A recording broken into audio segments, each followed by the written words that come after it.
இந்த வாரம் பயங்கரமான ஒரு படம் ரிலீஸ் ஆச்சு, லால் சலாம் அப்படின்னு. அதோடைய ரிவ்யூ பார்த்தோம். அதுக்கடுத்து நம்ம மணிகண்டன் நடிச்சிருக்கக்கூடிய லவ்வர், இதுக்கு முன்னாடி குட் நைட் அந்த படத்தை எடுத்த டீம் தான் இந்த படமும் எடுத்திருக்கிறாங்க. ஸோ அதனுடைய ஃபுல் ரிவ்யூ தான் பார்க்க போறோம். Welcome back to our channel black and white cinemas.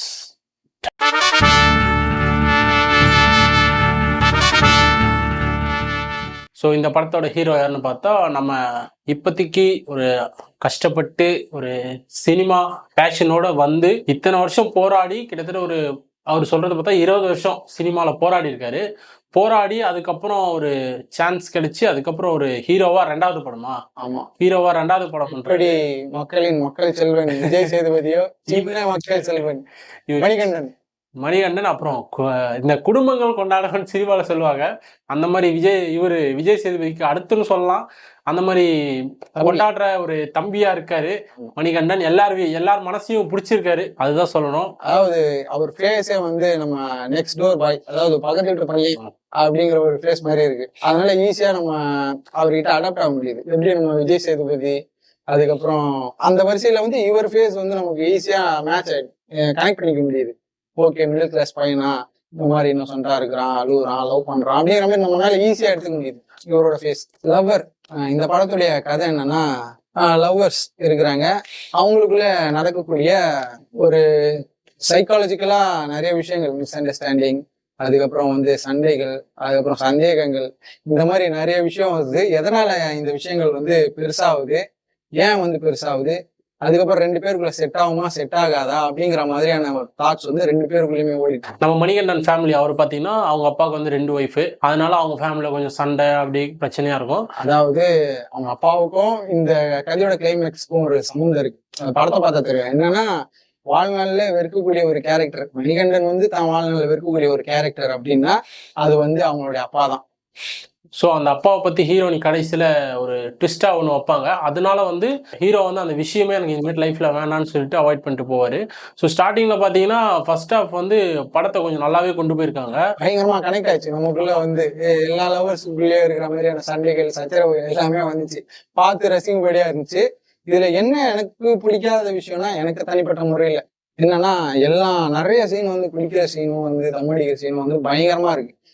கஞ்சா அடிக்கிற சீனுன்னு வர்ற சீன் ஃபுல்லா எனக்கு தெரிஞ்சு ஒரு 50 சீன் இருக்குங்க இந்த மாதிரி சீன் வந்துட்டு. ஸோ படத்துல வந்து எதுக்கு எடுத்தாலும் குடிக்கிற படத்துல வேற சீன் உண்மையா கனெக்ட் பண்ண முடியல அவங்களால. வேற சீன் கனெக்ட் பண்றதுக்கு பதிலா வேணா ட்ரிங்க்ஸ் பண்றதை வச்சிருப்பாங்க. அந்த கேரக்டர் வே ஆஃப் டிராவலிங் வந்து இப்படிதான் இருக்கு அப்படிங்கிற காமிக்கிறாங்க அப்படின்னு நினைக்கிறேன். ஆனா ரொம்பவும் வந்து அதிகமா இருந்துச்சு ட்ரக்ஸ் யூஸ் பண்றது எல்லாமே வந்து.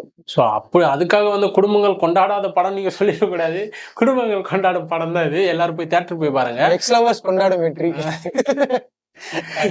அப்படி கூட வச்சுக்கலாம்.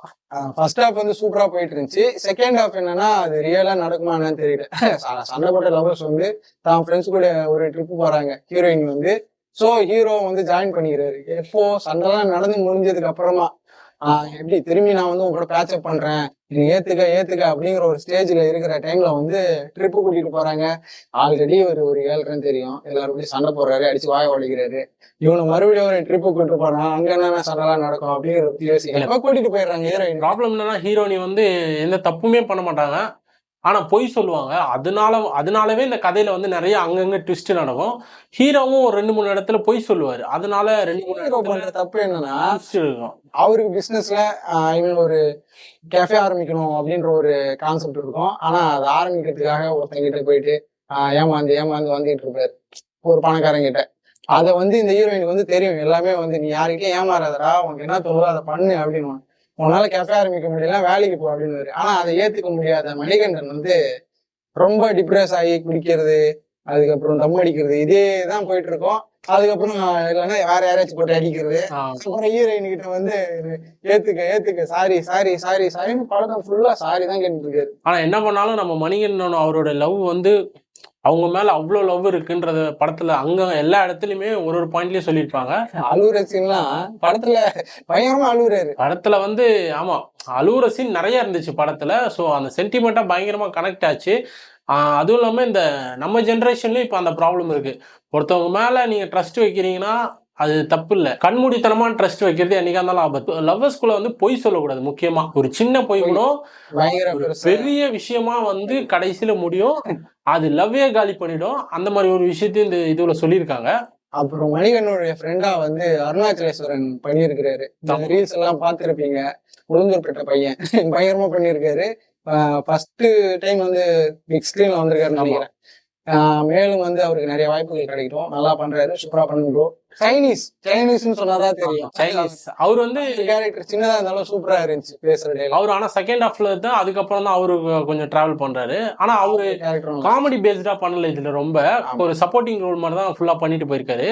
அதாவது கவினுக்கு வந்து எப்படி அங்க அந்த ரோல் பண்ணாரோ அதே ரோல் தான் இங்கேயும் பண்ணியிருக்காரு ஹீரோக்கு வந்து. அப்புறம் இந்த படத்துல வந்து மியூசிக் டைரக்டர் ஷாம் ரோல்டன் அவர் வந்து சூப்பரா பண்ணியிருக்காரு. மியூசிக் தேவையான இடத்துல தேவையான பிஜிஎம் ஸ்கோர் எல்லாமே கரெக்டான ஒரு இதுல கொடுத்துருக்காங்க. ரொம்பவும் போட்டு அடின்னு அடிக்காம மியூசிக் குட் நைட்லயே சூப்பரா பண்ணியிருப்பாரு.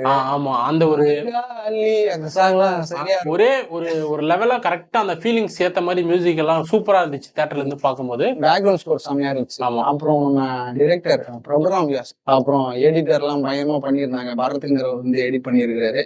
செம்மையா இருந்துச்சு. ஒவ்வொரு கட்டுமே வந்து அந்த சீரியஸ்னஸ், அதாவது சின்ன விஷயம் தான், அது அந்த எடிட்டிங்ல தான் பயங்கரமா காமிக்கிறாங்களே. அப்படியே பெருசா ஏதோ நடக்க போகுதா அப்படிங்கிற மாதிரி வந்து இன்டர்வல் அப்படின்னு போடுறாங்க.